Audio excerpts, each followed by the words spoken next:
fly out of Saudi Arabia just to pay their bills.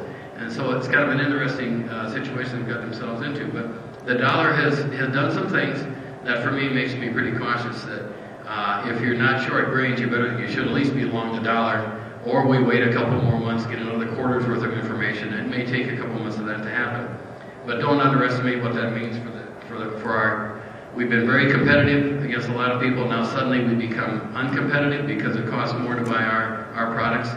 The way you fight that, you make the products cheaper and cheaper to offset the increasing price of the dollar.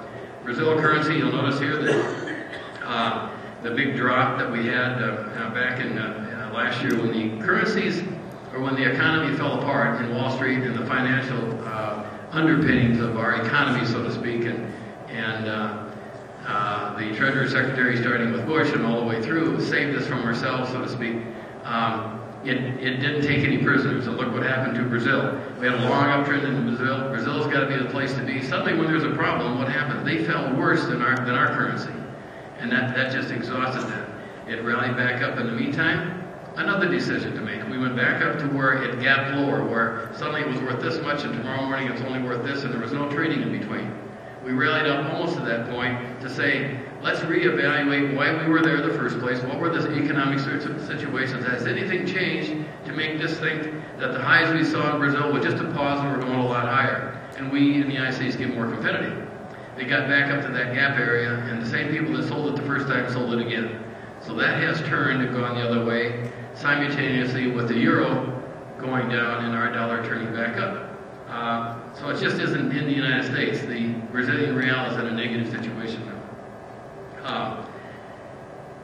Let's just go through what it costs to create a new acre of soybeans. Something you have to consider when we look at, and something we want to be careful of, I guess. In order to bring another acre of production into Brazil in soybeans, we'll say, it's not what their average cost is up until that point. It's what the new land costs, what it costs to bring in the production, and what the soybeans are bringing at that time. Now, if you went along in 20 years in good times in Brazil or Argentina and paid for your land, you don't have land costs. My land costs, where I've got land paid for, a whole lot different than the guy that rented some land from me for $250 an acre. I had the land paid for. I could have made more money than he could, of course, but I elected not to farm as much. So my cost and his, I can put him out of business anytime I want because I got $250 an acre less cost other than taxes. Same thing here. What's the incremental cost of adding a new acre, whether it's in Brazil or anywhere else? For Brazil, with their currency out of whack, $11 and $12 for us. Recently it was more like about 6 or 7 for them, or 8. So all this time we were getting high prices because of the currency. They were getting half as much real to run their business with as they were before. The prosperity wasn't as great. And but now if the Brazil real goes down, the dollar goes up, that narrows, and suddenly they become a lot more competitive. But it's that extra incremental acre, and as I understand, it takes about $8 or $9 US, as we stand right now, for soybeans to bring in a new incremental acre. And I don't know how they think over there, but you know how we think. We've got 1,000 acres, and we add another 160, and we say, well, I got the machinery anyway, and I'm going to be out there anyway, and I'm buying seed at a discount. So I do everything possible to make myself believe that I don't own that land because actually it didn't cost anything to do it. And I've got all my fixed costs and all this stuff spread over all the rest of it. So we make that look a little bit better. And that's how sometimes we get in trouble. But I'm not sure how they do it. I know they're not as financially healed as what we are.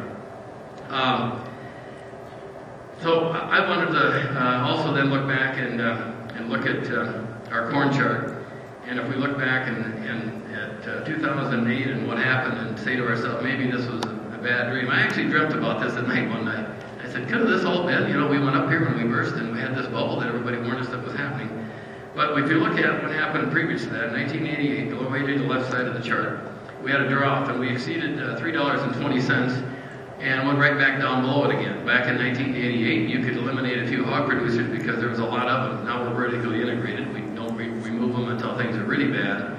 But we had nothing else but feed and exports and maybe, of course, corn oil and some sweetener to make. Chicago Corn Products has always done that. And we backed down. We curbed some demand doing that. We spent a few years going sideways. Then we had the 1994, 1995, and 96 situation where we had bad wheat crops. China bought corn from us. They basically bought our reserves, blew the market off, turned around, went back down again below that 320 level. And we're hard to get above it. And then along came ethanol. And I kind of look at this and say, well, the world got really sick and tired of paying us direct or deficiency payments. Let's do something with this corn. We can't export enough of it. We don't do much more than 2 billion bushels anyway. Fluctuates depending on price.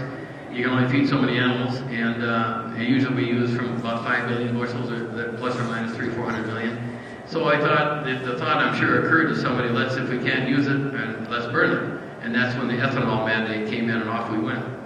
And then of course you could see where we exceeded 320 and went back up and back down to it again to see, is this really for real? Okay, kind of looking at the dollar, is it really for real? Is the currency or the equities really for real by taking out 10 years worth of equity out of it? So we went back to 320 again. And